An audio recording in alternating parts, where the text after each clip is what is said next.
Video number 2, boys and girls. I want to thank the last few people who subscribed. You've been really cool. I've actually got a fairly decent subscriber base now, so it's kind of neat. Playing my PSP an awful lot right before I go to bed because the turkey burger puts on a movie, and she likes to fall asleep to a movie for whatever reason. I don't, but I like the talking. she likes to have. I find that's actually the best time to sleep is when, say, if you go to a classroom and you know you should be paying attention, and for some reason puts you to sleep like nothing. Is the best sleep you'll ever get. I don't know why. So she puts on a movie, and then she goes to sleep real easy. Anyway, I play my PSP while she's sleeping because I love that goddamn thing. It's fun. I've been playing Ghosts and Goblins since it came out in the arcade. I don't know when it came out. I thought it was 85 or something like that, or 84, 86, something like that. And the original arcade game, I think, is actually. I got a scratch. Hold on, it's not my balls I'm scratching.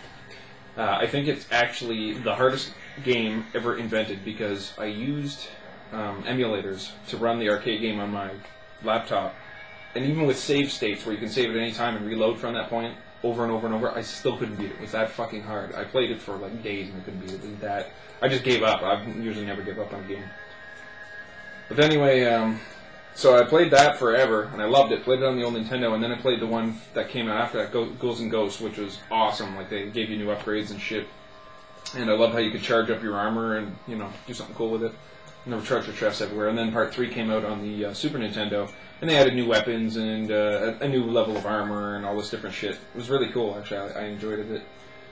And then they had a couple on Game Boy, too. Like, they had Gargoyle's Quest. I love that game. It was kind of like an action RPG. It was really fun. It's kind of like what this one is, really.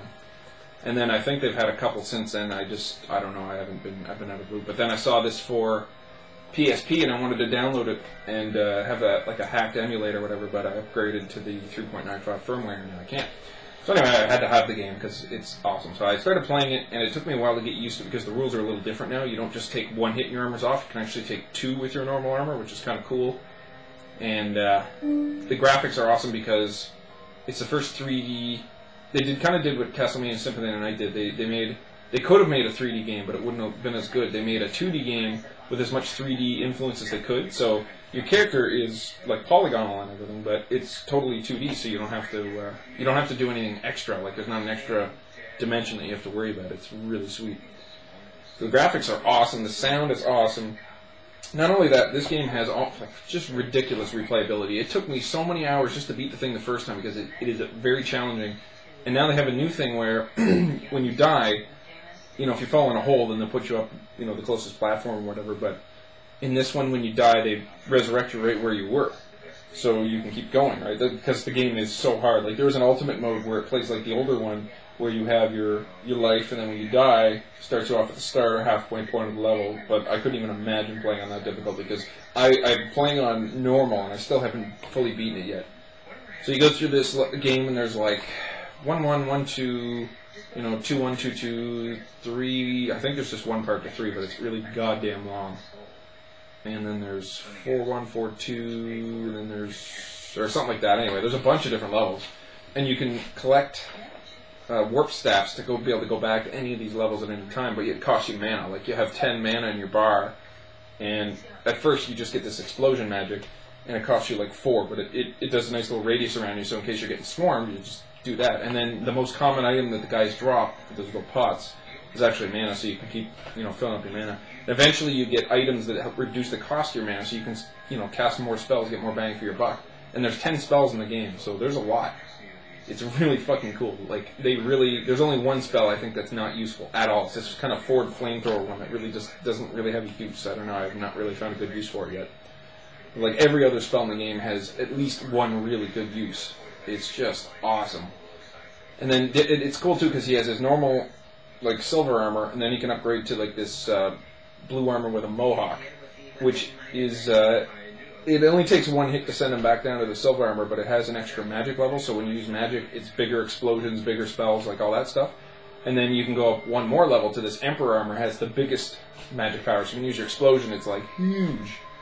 And then there's armor you can pick up that there's like, I don't know, 3 or 4 sets of other armor. There's one you pick up that makes your weapon awesome, but you can't use any spells or anything. It makes it really tough. There's 2 curse sets of armor. One makes you agile, but you can't take very many hits, and you can use a lot. And magic is halved, like the cost to use magic. And then there's another one that is cursed, where you take a lot of hits, but magic really sucks. It doubles the cost of your magic, and it makes you less agile. It's really fucking crazy. Anyway, you have to every time you hit a certain spot, a little spark will go off, and it'll go off screen usually, or somewhere close by, and a treasure chest will appear there. So there's 6 treasure chests per level, and you have to find them all. Some of them give you just a big bag of money, or some armor, or a new spell, anything. They give you a lot of really good shit. Weapons in this game are really good too. A lot of the familiar weapons like this, the lance, and there's the dagger, there's the firebomb. They even brought back the crossbow from part 3, but instead of doing 1 forward shot and 1 kind of upward shot, it does 3 all the time. And then you can also get POWs to upgrade your weapon, but if you take a hit, then POWs disappear. It kind of sucks. But you eventually get magic, you can just turn it on whenever. The bosses are awesome, but I would have redone some of them. Some of them are a little weird. Hey, just keep cheeks on there. Oh, your cheeks are so squishy. Sorry. We're the couple that everybody hates because we get along so good. Sorry, guys. Sorry, guys. It's alright. I'm watching stupid CSI. Gotta hate the show. Anyway, Because you're turning it on. I like the sound. Well, there's nothing else on. You just turn it off. No, I need the sound. Hey, cute boy. No. Cute boy. No. Sorry, everybody. I'm sorry. Very cute. Very, very, very cute. Poop. Poop. Poop. Just fork tongue. Anyway, I was doing a game review here, I think. Yeah. Bosses are cool. They're really big. Some of them are huge. They're kind of challenging. Once you get the pattern down, man, you can just fuck them up, no problem. The only thing that's really unforgiving in this game is a lot of you getting hit and falling into a hole, or sometimes you kind of lose control because there's so many guys on the screen, you have no magic, and you have no way, you pick up a weapon you didn't want, or that kind of thing. But other than that, the game is really well balanced. And you find these gold rings all over the place. There's 24 of them? Or no, 22 of them, plus another 11. So there's 33 altogether. The first time you go through the game, you have to get at least 22 of them. Because if you don't have 22, they send you back through the game to go look for more. When you have 22, then you fight the boss at the end of the game, who's actually, I'm going to spoil it for you, so if you don't see it, it's the guy from the very first one, Lucifer. The guy with the face in his face and the face down here. And he's badass in this one. He get big wings come out, and he's like all scared and stuff. But he wasn't that hard. I kicked his ass pretty easy. And then you have to get 11 rings more than that, and then you come back again. I haven't seen what happens. Like, I thought the game was over when I was going to fight him, and then fuck, it wasn't. It was crazy. And then you get all these cool items, like you get double jump boots the first level you beat. You can jump like you could in the third one, and then you get triple jump boots. Eventually, you jump. So it's fucking gives you a lot of options for jumping. Like you jump forward, up, and then back if you need to, or whatever. You make a false jump, and at least you got a couple more. Or you make a jump where you're going to fall in a hole, you at least have a chance to recover, right?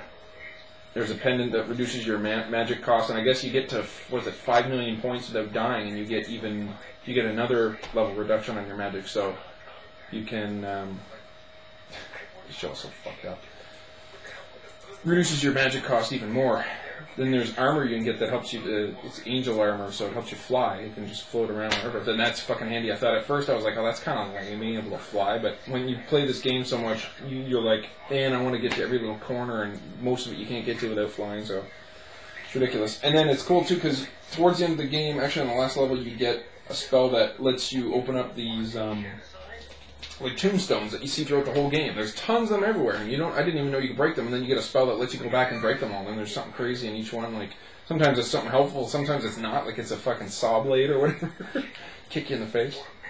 So this game is fucking amazing. I know my buddy Liam would hate it because it's the type of game where you toss away a lot of lives just trying to get through. I mean, the second level, the fucking bloody nest, this halfway through the level, all of a sudden the blood will start rolling back, and usually it's tsunami. That's what happens. It sucks back, and then it comes over in a big wave, right? And first few times that wave hit me, I didn't know what to do, and I got rolled so hard.